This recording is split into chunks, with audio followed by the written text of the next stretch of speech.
ज्यादा कमाई करने वाले लोग टैक्स बचाने के लिए जद्दोजहद में जुट चुके हैं।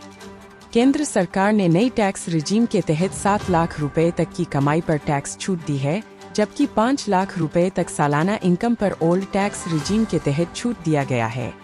ज्यादा कमाई पर लोगों को टैक्स स्लैब के अनुसार टैक्स भरना होता है। ओल्ड टैक्स रिजीम के तहत आयकर नियम कहता है कि सालाना 2.55 लाख तक की कमाई पर कोई टैक्स नहीं देना होगा। 2.55 लाख रुपए की आमदनी पर 5% टैक्स का प्रावधान है, जबकि 5 से 10 लाख रुपए की सालाना आय पर 20% टैक्स वसूला जाता है।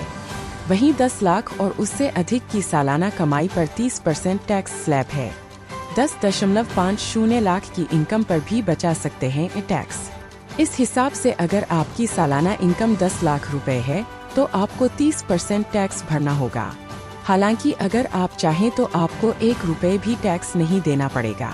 इतना ही नहीं, अगर आपकी सैलरी 10.50 लाख रुपए है तो भी आप निवेश और छूट का लाभ उठाकर टैक्स की पूरी रकम बचा सकते हैं। एक स्टैंडर्ड डिडक्शन के तौर पर 50,000 रुपए तक की छूट मिलती है।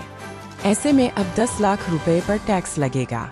2 पीपीएफ, ईपीएफ, ईएलएसएस, एनएससी जैसी स्कीम में निवेश करके आयकर की धारा 80C के तहत 1.5 लाख रुपए की टैक्स सेविंग कर सकते हैं। अब 10 लाख में से 1.5 लाख रुपए घटा दें तो 8.5 लाख रुपए टैक्स के तहत आएगी। 3 इसी तरह आप अलग से नेशनल पेंशन सिस्टम (एनपीएस) में सालाना 50,000 रुपए तक निवेश करते हैं तो सेक्शन 80 CCD 1B के तहत आपको एक्स्ट्रा 50,000 रुपए इनकम टैक्स बचाने में मदद मिलती है। अब 50,000 रुपए और घटा दें तो 8 लाख रुपए टैक्स के दायरे में आएगी। 4 अगर होम लोन भी लिया है तो इसके ब्याज पर इनकम टैक्स के सेक्शन 24B के तहत 2 लाख रुपए तक की टैक्स सेविंग की जा सकती है।